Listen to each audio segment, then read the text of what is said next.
Shalom, and welcome to another in our series of podcasts from Temple Beth Am, a dynamic center for conservative Judaism in Los Angeles. This is Meditation and Mindfulness with Rabbi Cantor Hillary Chorny. Welcome to those of us who are together here on Zoom. Welcome, Taiba. Welcome to everyone who's watching on Facebook. Happy Friday, everybody. Welcome to also the celebration of Juneteenth and a day of liberation, particularly for our African American brothers and sisters in this country. So it is a day that's festive, not only as we approach Shabbat, but also for a particular segment of this country and a historic day in this nation. And it's a day on which we mark meditation weekly in our community. I'm here with you live in the stead of our senior rabbi, Rabbi Kligfeld, who often does this slot, but occasionally I step in not only to meditate, but to lead the meditation. I want to share with you first some Torah on Parshat Chukat, and then dive into the meditation. I spent a lot of time this week on that moment of Moshe striking at the rock and dwelling in the concern about the severity of the sin in that moment, the severity of the punishment that he endures, how he processes it. By the time we get to Parshat Pinchas, Moshe seems to have swallowed and accepted this punishment, but it is a severe one. So our commentators chew on that punishment he receives from the divine, that he's not allowed to enter the land.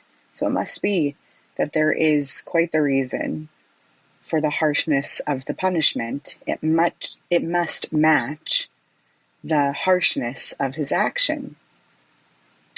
I spent time this week looking at two commentaries by the Rambam, by Maimonides, and I'd like us to use the framing of one of those two commentaries as the frame for our meditative dive today. This one comes to us from the Russian Talmudist of Bialystok from the mid to late 19th century, the Yad Yosef, which is one of three prongs of his commentary. And this is a commentary on the Rambam. So this is a commentary that comes to us originally from the Rambam on this verse, on 1713 from Numbers, that says that it's not so much the harshness of Moshe speaking so strongly to his people, of striking out at the rock when they complain at the bitter waters of Meribah. It's that Moshe chose to speak harshly in a moment when his people were thirsty, and thirst is a matter of life or death. Thirst is not only a basic need, it is the most basic need. It is fundamental.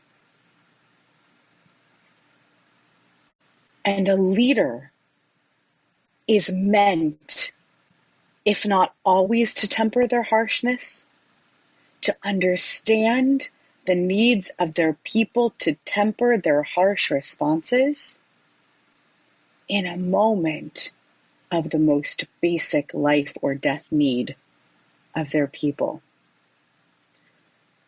That is what we're going to meditate on today.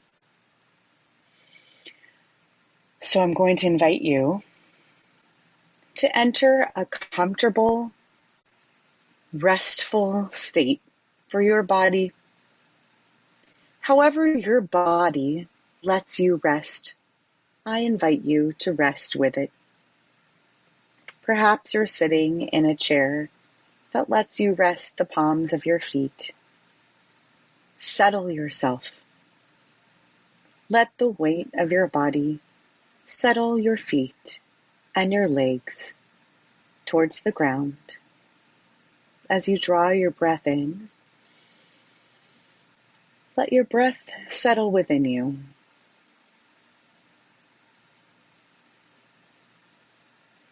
Allow yourself to come into that state that we call poised rest. Be still. Let your limbs hang to the point that your fingers and your arms and your toes come to a rest, either palms up or palms down.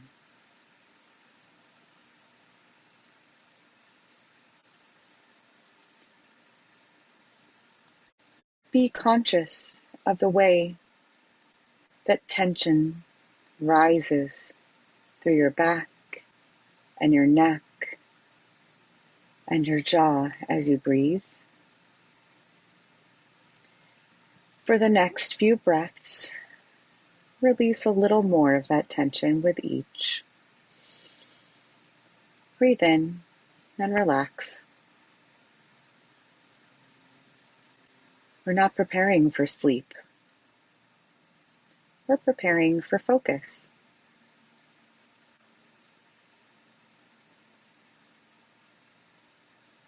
And as we focus, we're going to imagine before us a great rock. And that rock is a stand-in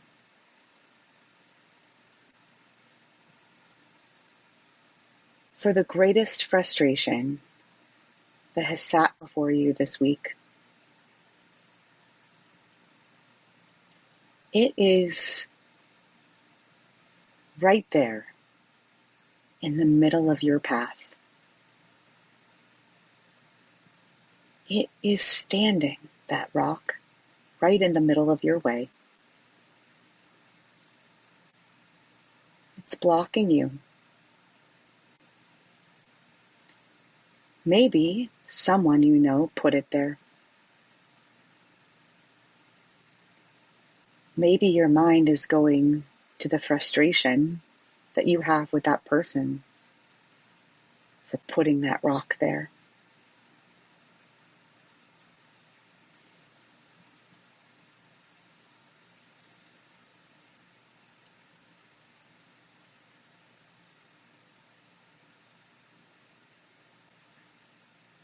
For our meditative moment,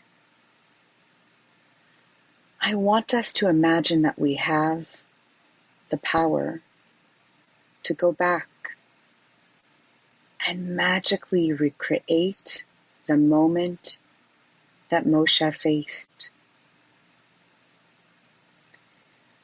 We can come at our rock, not with an uplifted rod to strike it, but with gentle hands to place on it and words to whisper at it.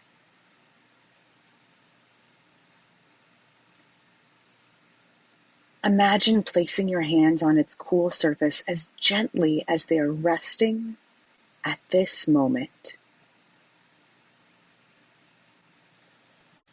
What words do you wish you could whisper to your rock that would make it disintegrate and move from your path if you could magically help it to disintegrate?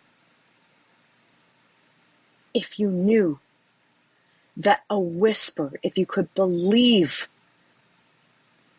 that words could move rocks and even mountains.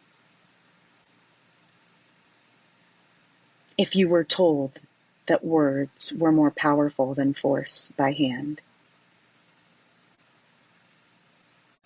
you can go ahead and whisper them out loud or let them echo in your head. Let's spend a few quiet moments letting those words resonate.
When you're ready, draw a few more breaths in with eyes closed.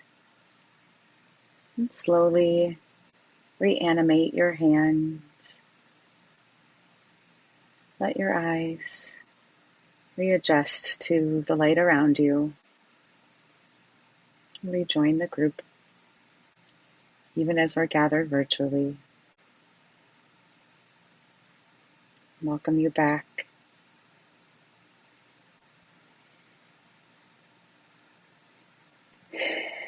Thank you for being with us, meditating today.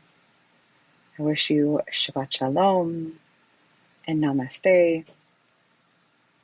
And I'll see you next time. You have been listening to another in our series of podcasts from Temple Beth Am, a dynamic center for conservative Judaism in Los Angeles.